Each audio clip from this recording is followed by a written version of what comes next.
University rankings. Every year, students, parents, and even academic professionals eagerly await the release of rankings like QS, Times Higher Education, and the academic ranking of world universities. But do these rankings really tell you which university is best for you? Or do they measure something entirely different? Hi everyone, this is Dr. Giordano Scarciotti, and today we're going to dive deep into the world of university rankings. We'll explore how they work, what criteria they use, and why they may not be as reliable as you think when it comes to determining the quality of education. Stick around to discover what these rankings are really measuring and how you can make a more informed decision about your education.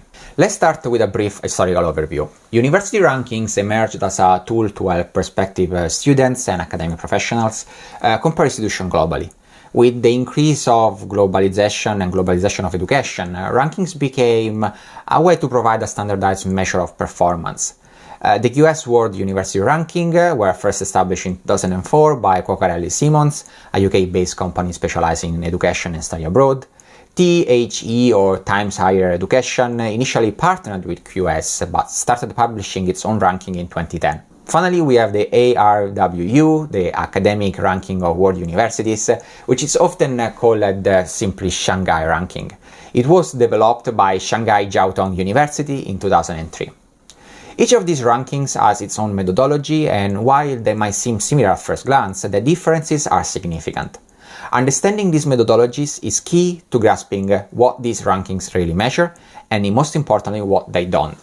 First, let's talk about QS World University Rankings. QS uses 6 main indicators to rank universities. First, academic reputation, which counts 40%. Second, employer reputation, that counts 10%. Third, faculty-student ratio, counts 20%. Fourth, citations per faculty, 20%. And finally, international faculty ratio and international student ratio, each one counting 5%. QS places a heavy emphasis on reputation. In fact, 50% of the total score comes from academic and employer reputation surveys. This means that the opinion of academics and employers play a significant role in determining a university's rank. And now here's the thing, I participated in these surveys. I was one of the academics providing my opinion about what are the best universities. And the way these reputation surveys work is that essentially they ask you, okay, list 20 universities which are famous in your research field. Well, my research field is relatively narrow, and to think about 20 universities which are sort of top in this research field is extremely challenging. In the end, I had to put some universities just because are relatively related to the research field. So you see that reputation surveys are not as reliable. And here another thing, I was also asked to assess the teaching. And the way this worked was exactly the same. I was asked to list 10, 20 universities which are the best for teaching, for education. But how can I know that, right? I mean, you need to know in detail the processes of many universities to know if they are good or not for teaching. So assessing the quality of a university using these reputation surveys is a quite shaky thing to do. While this might provide some insight into a university global standing, it's important to recognize that these are subjective measures. Reputation surveys can be influenced by factors like media visibility or historical prestige, which may not always correlate with the current quality of education or research. Another key criterion in QS is the faculty-student ratio. This measures the number of faculty members relative to the number of students. While this might seem like a good indicator of teaching quality, it doesn't necessarily reflect the actual student experience. For instance, a university with a low faculty-student ratio might still have large lecture classes or limited access to professors. The QS ranking also includes citations per faculty, which measure research output. However, this criterion favors universities with strong research programs, often in the sciences, and may overlook institutions that excel in teaching or the humanities. Critics of the QS rankings often point out that this focus on reputation can disadvantage smaller institutions or those in less well-known regions, regardless of the actual quality of education they provide.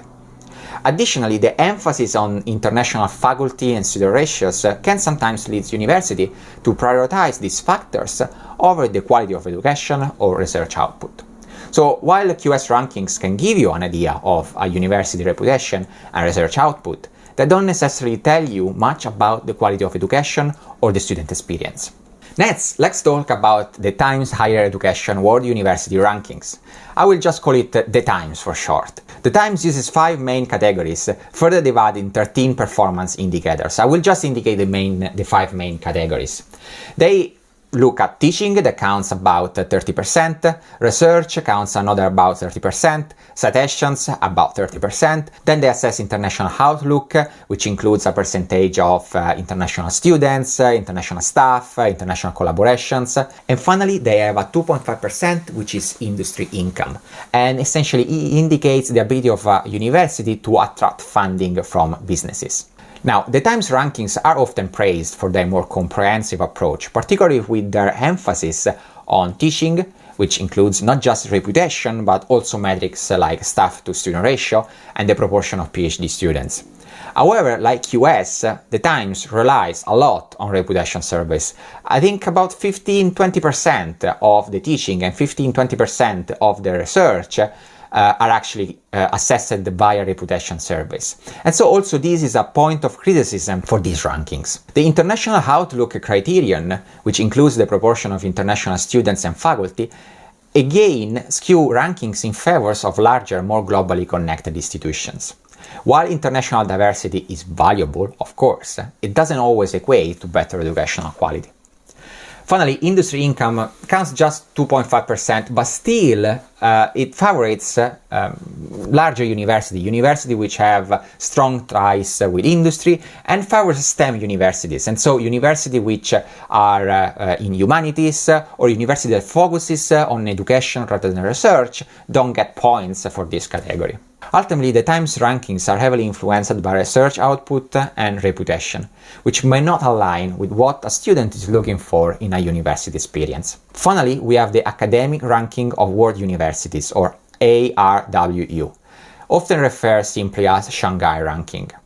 Shanghai Ranking focuses almost entirely on research performance, using the following indicators: alumni winning Nobel Prizes and Fields Medals, staff winning Nobel Prizes and Fields Medals, highly cited researchers, papers published in Nature and Science, 20%. So this category essentially is counting just papers that are published in these 2 journals out of thousands of different journals.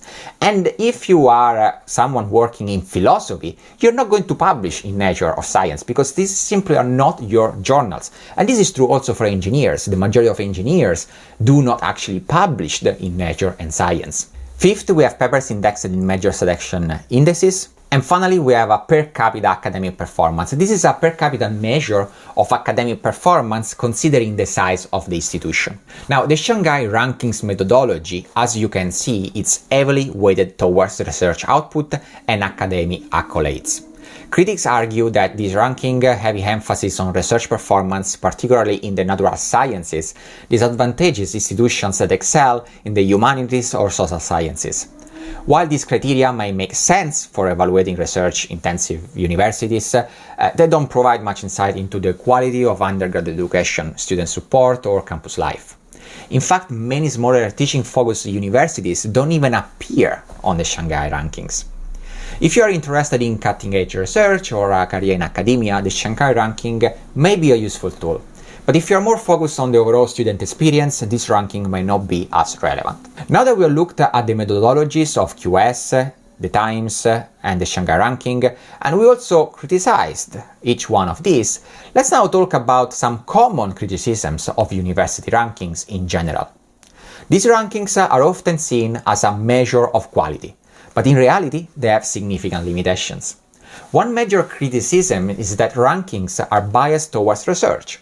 Universities that prioritize research output tend to rank higher, even if their teaching quality or student support services are lacking. This can create a skewed perception of what makes a university good. Another issue is the heavy reliance on reputation surveys, particularly in QS and the Times rankings. These surveys are subjective and can be influenced by factors like prestige, media coverage, and historical reputation, rather than the current quality of education. Internationalization is another factor that can distort rankings. While having a diverse student body and faculty is valuable, it doesn't necessarily correlate with better education. Yet universities with more international students and faculty tend to rank higher. Rankings also tend to neglect teaching quality. For many students, the quality of teaching is the most important factor in the university experience. But this is often underrepresented in the criteria used by these rankings. Finally, some of the metrics used in the rankings can be misleading. For example, citations per faculty may seem like a good measure of academic impact, but can be influenced by factors like the size of the institution or the field of study. Now that we have explored the methodologies and criticisms of these rankings, let's discuss some common misconceptions. Many people assume that a university's position in these rankings directly reflect the quality of education it provides. However, as we have seen, these rankings measure very specific aspects, often focusing on research, reputation, and internationalization, rather than the quality of teaching or student experience. For instance, a university that ranks highly might excel in research output or have a strong global reputation, but that doesn't necessarily mean it offers the best teaching or student support services. Conversely, a university that ranks lower might provide excellent undergraduate teaching and have a strong focus on student well-being, but it could be penalized in the rankings for not being as research-intensive. Rankings also fail to account for factors like student satisfaction, campus life, or, for instance, the effectiveness of the teaching methods used. These are aspects that greatly affect the student experience, but they are difficult to measure in a quantitative manner. Additionally, rankings often overlook the local or regional context of universities. For example, a university that plays a crucial role in its local community might not rank highly internationally, but could be the best choice for students in the region. So, if rankings aren't the definite measure of quality, how someone should use them? The key is to use rankings as just one of many tools in your decision-making process. Here are a few tips to help you use ranking wisely. Look beyond the overall rank. Focus on specific criteria that matter most to you, such as teaching quality, research opportunities, or campus facilities. Consider your field of study. Some universities excel in specific disciplines but may not rank as highly overall. Be sure to check subject-specific rankings if they are available. Think about your personal fit. Consider the campus culture, location, student support services, and other factors that really impact your university experience. Use multiple resources. Don't rely on just one ranking. Look at multiple rankings and other sources of information, like student reviews, campus visits, and academic programs. Focus on fit, not prestige. The best university for you may not be the highest ranked one.